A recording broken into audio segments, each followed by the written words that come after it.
Good evening, folks. This evening's topic C is to help somebody recognize when their loved one is at the end of life and transitioning to passing. So we're going to go over that today for C so that people get an idea of what happens, how to deal with that, and maybe I'll give them some pointers. Okay, so here we go. Here are some interesting facts related to recognizing the final days and understanding the signs of approaching death. Okay, some people have visions before death. A month before death, many people experience visions.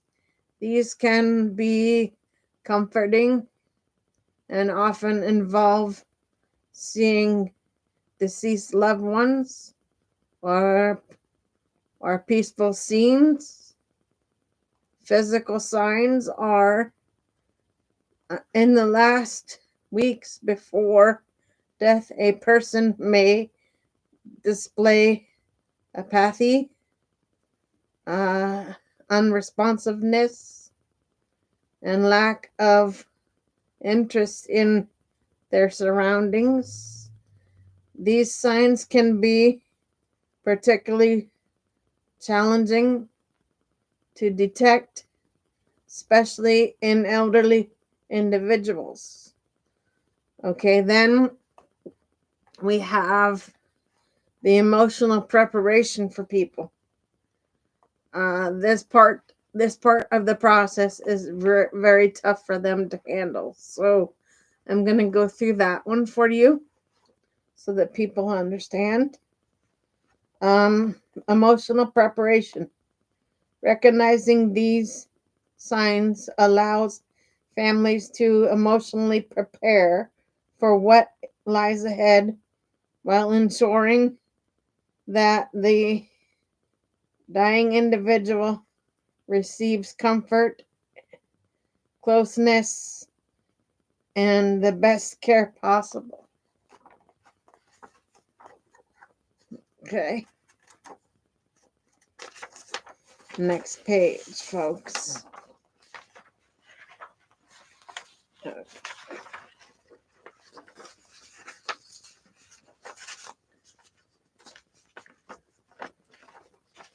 Okay, now this part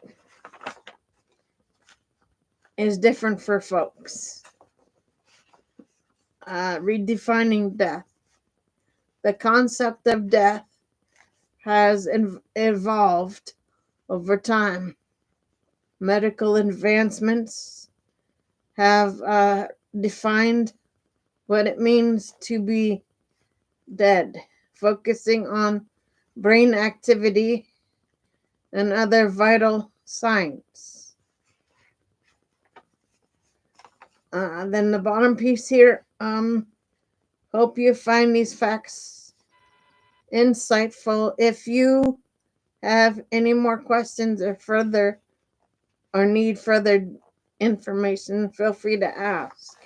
Now, to further explain this for me as an end of life specialist, I help with a lot of hospice care for people, like people that I know, people that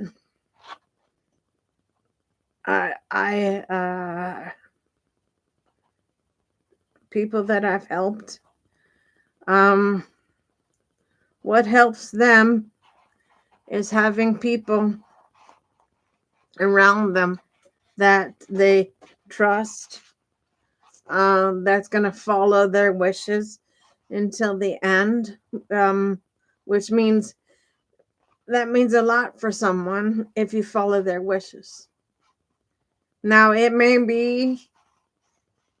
be tough to follow for some people, but because of where they happen to be, some people like to pass at home. Some people pass in facilities, and if a person passes in a facility, um, you can do the next best thing for them and personalize the space that they're in, like blankets, certain colored blankets, certain colored sheets, certain music, um, things that they enjoy. Um, for some people, I've seen them pass at home, asking for cheeseburgers and strawberry daiquiris before they pass. I've seen some people ask to be put in pajamas before they pass. I've seen where people ask for lotion to be put on their feet while they're passing. Um, just depends on how things are. I've seen where people pass with their favorite music in the ears. Um, just depends on what a person wants for their life, to help them go. Now, us in hospice, we support the family members for 6 months after. Now, if they need to sit and talk, if they need to call in and talk to somebody about how they're feeling for the day, for the week, our job is to help them with that situation. Now, my suggestion for people that I've helped, uh, take the person's picture that passes, put it on a blanket, and what I use for clients of mine is like blanket therapy for their family members. Take the blanket that they've made with the person's picture on it, wrap up in it if you're having a bad day, or use their favorite perfume, or put something on that was theirs, a shirt, a robe, something that connects you with them. And then before the person passes, you have a meaningful conversation with them about you know how you're going to handle their passing yourself. For me, because I've done some of my own family members. Now, for me, I've had to like split that in half. I've had to deal with um their passing first and make sure that it's done right, and then worry about myself later. What I mean by that is, after it's over, you take your own time about having to deal with it.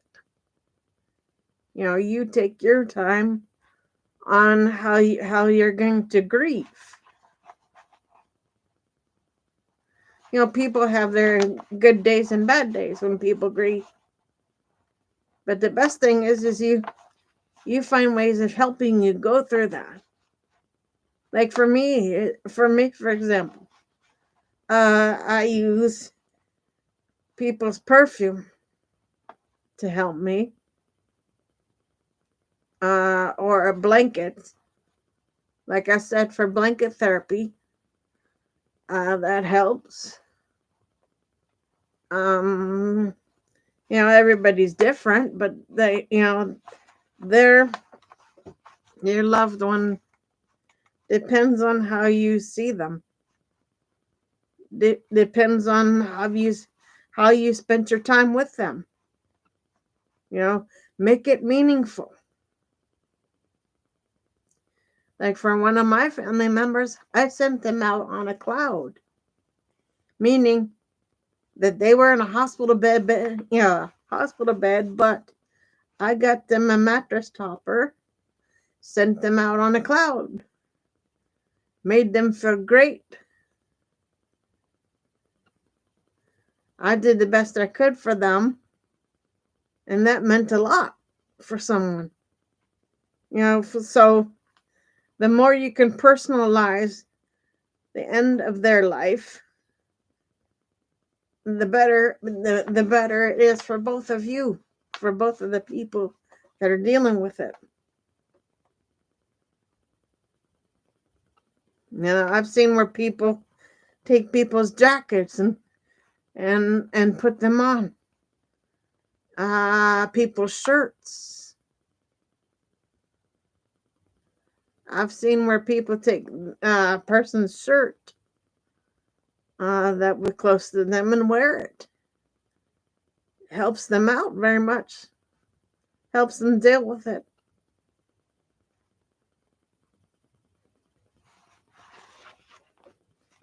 Just thought I'd do that one for C.